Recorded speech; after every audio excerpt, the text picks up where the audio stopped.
नगरपालिकेच्या निकालामध्ये जो जनतेनं त्या ठिकाणी कौल दिलेला आहे तो आम्ही त्या ठिकाणी स्वीकारलेला आहे. ते त्यांच्याबद्दल म्हटले असतील असं मला तर वाटत नाही. ते त्यांच्याबद्दल म्हटले असतील, ते म्हणले असेल आमचं एक पण येणार नाही. आमचं न येण्याचं भाकीत ठरवणारे ते कोण? नगरपालिकेची निवडणूक नुकतीच पार पडली आणि आता याच वेल्हा तालुक्यामध्ये भारतीय जनता पक्षाचे कार्यालयाचं उद्घाटन झालंय. जी आगामी निवडणूक आहे त्याबद्दल काही तयारी सुरू आहे का हे पाहण्यासाठी आज आपण या ठिकाणी आहोत. दादा, काय सांगताल की नगरपालिकेमध्ये एक निसटता पराभव आपल्या उमेदवारांचा झालाय, त्याबद्दल काय? एकंदरीत तुम्ही पाहिलं असेल, नगरपालिकेच्या निकालामध्ये जो जनतेनं त्या ठिकाणी कौल दिलेला आहे तो आम्ही त्या ठिकाणी स्वीकारलेला आहे. आता राहिला नगराध्यक्ष पदाच्या संदर्भामधला विषय, तिथं तर अतिशय म्हणजे 170 म्हणजे पार काय अशी मोठी संख्या त्या ठिकाणी पराभवातून झाली असं काही नाही. परंतु त्याचंसुद्धा आत्मपरीक्षण आम्ही सगळी मंडळी करतो की नेमकं आपली व्यूहरचना असेल किंवा काम करण्याची पद्धत असेल किंवा आपण कुठं कमी पडलो ह्याचं आत्मपरीक्षण आम्ही त्या ठिकाणी करतोय.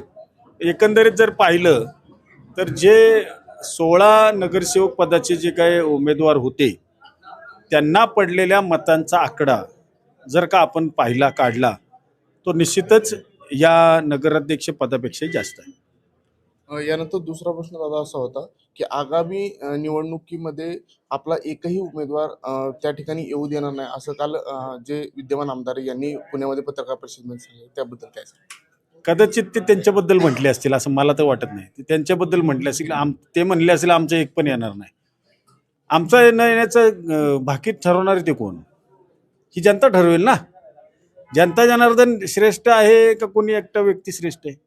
जनतेनी मतदानाच्या रूपानं त्या ठिकाणी हे सगळा कौल आणि निर्णय द्यायचा असतो. त्या निवडणुकीला आम्ही सुद्धा आमच्या पूर्ण ताकदीनिशी भारतीय जनता पार्टी म्हणून या ठिकाणी तिन्ही तालुक्यांमध्ये चांगल्या पद्धतीच्या ताकदीने आम्ही त्या निवडणुकीला सामोरं जाणार आहोत.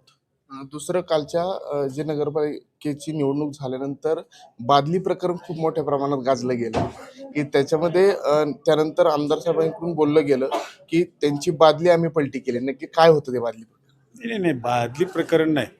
हे बघा, एकतर कसं आहे की मागच्या निवडणुकीमध्ये आम्ही ज्यांच्या सौभाग्यवतींना उमेदवारी दिली होती, म्हणजे आता जे निवडून आलेले उमेदवार आहेत त्यांच्या पत्नीला आम्ही उमेदवारी दिली होती आणि त्यावेळेला आम्ही सर्व मंडळींनी, कार्यकर्त्यांनी आणि मतदारांनी त्यांना काम करण्याची 5 वर्ष संधी दिली.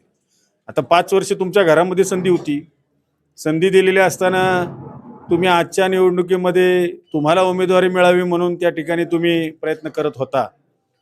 ती आम्ही तर कुठल्या गोष्टीचा नकार दिलेला नव्हता, पण नकार दिलेला नसताना त्यांना असं वाटत होतं की आपल्याला कदाचित संधी मिळणार नाही, कारण की आपल्याला पक्षाने पूर्वी संधी दिलेली आहे आणि म्हणून त्यांनी अचानकपणे त्यांच्या स्वार्थासाठी निर्णय घेतला दुसऱ्या पक्षामध्ये जाण्याचा. आता तो ठीक आहे, तो त्यांचा निर्णय होता. 5 वर्षामध्ये तुमच्याच घरात तुमच्या पत्नी त्या ठिकाणी नगराध्यक्ष म्हणून काम करत होत्या. त्यावेळेला जे काही कामं त्या ठिकाणी आपल्या माध्यमातून, पक्षाच्या माध्यमातून झाली त्याच्या सर्व गोष्टींची माहिती तुम्हाला होती. तुम्ही आता सांगता की दुसऱ्या पक्षात गेल्यानंतर तुमच्या सर्व पत्रकार बंधूंनी त्यांना प्रश्न विचारले की तुमचं व्हिजन काय?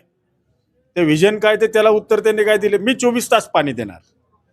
ते आमचा प्रश्न तोच होता. मग मागच्या 5 वर्षात तुम्ही काय केलं? त्यावेळेला तो विषय त्या बादली प्रकरणाचा होता. आता आम्ही म्हटलं की 5 वर्ष तुम्ही नळानेच पाणी पित होता ना, का कुठं बादलीने भरून आणत होता? हा त्यातला म्हणण्याचा अर्थ होता.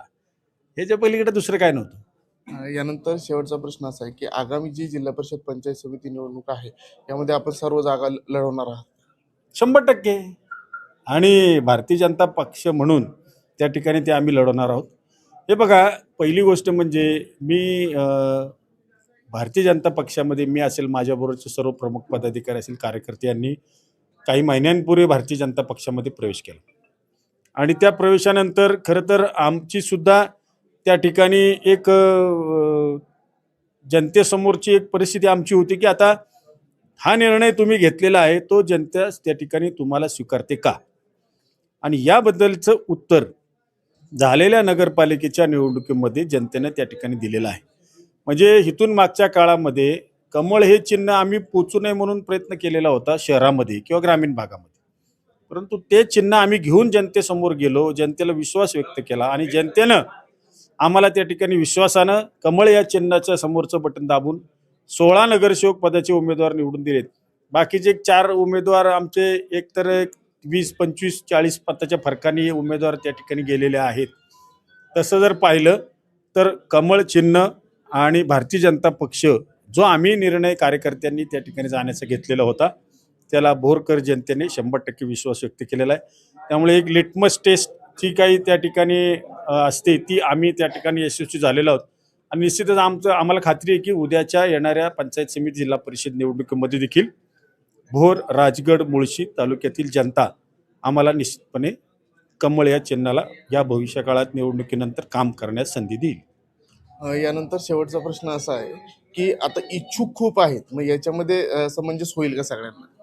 हे इच्छुक आहेत ह्याचा अर्थ असा असतो की तो पक्ष किंवा त्या पक्षाच्या उमेदवार निवडून येण्याचे संकेत जनमानसामधून त्या ठिकाणी येत असतात, जनतेमधून येत असतात. आणि म्हणून या पक्षाची उमेदवारी मिळाली पाहिजे असा उमेदवारांचा आग्रह असतो. तुम्ही पाहिलं असेल पुणे शहरामध्ये 2 दिवसापूर्वी मोठ्या प्रमाणामध्ये इतर पक्षातलं इन्कमिंग भारतीय जनता पार्टीमध्ये झालं.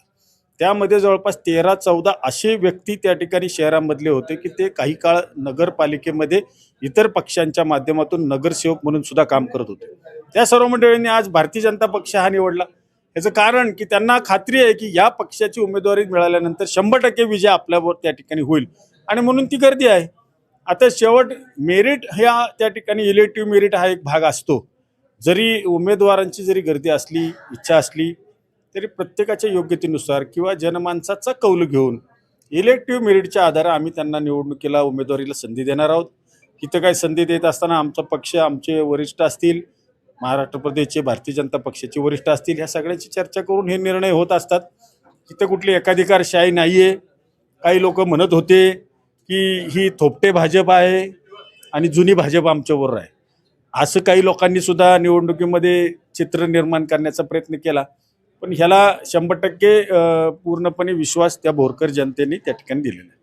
आपण पाहिलं की माजी आमदार संग्राम थोपटे यांनी झालेल्या निवडणुकीवरती आणि पुढील जिल्हा परिषद पंचायत समितीच्या निवडणुकीसंदर्भात जनतेने बीजेपी सोबत दिलेला कौल हा आम्हाला मान्य असलेला याबाबत या ठिकाणी सांगितलं. जीवन सोनवणे, राजगड न्यूज, भोर.